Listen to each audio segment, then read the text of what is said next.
Pipe freezing and bursting pose a serious threat to properties, leading to extensive damage. By delving into the underlying causes of these events, we can take proactive measures to prevent their occurrence. Understanding the dynamics of water freezing within pipes and the subsequent buildup of pressure is crucial in mitigating the risks associated with bursting. With this knowledge, appropriate actions can be implemented to safeguard properties from the destructive consequences of frozen and burst pipes.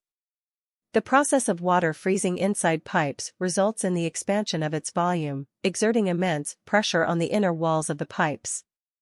This increased pressure can lead to cracks or even complete bursting of the pipes, consequently causing water to leak out. Understanding this scientific phenomenon is pivotal in comprehending the potential hazards posed by freezing pipes and the subsequent water damage that can ensue.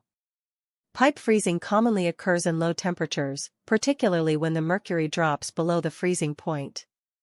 Furthermore, the absence of proper insulation and exposure to cold air can exacerbate the likelihood of pipe freezing.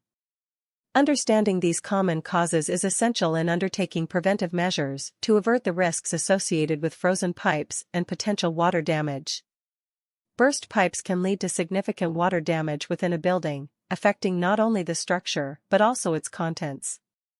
The aftermath of such water leakage can necessitate substantial costs for repairing and replacing the damaged pipes. Understanding these consequences underscores the importance of implementing preventive measures to mitigate the potential impact of burst pipes. Implementing preventive measures such as insulating pipes and maintaining adequate heat levels can effectively prevent freezing. Additionally, allowing faucets to drip during extremely cold weather can alleviate the pressure within the pipes, reducing the likelihood of freezing. Understanding and applying these simple yet effective preventive measures is essential in safeguarding properties from the risks posed by frozen and burst pipes.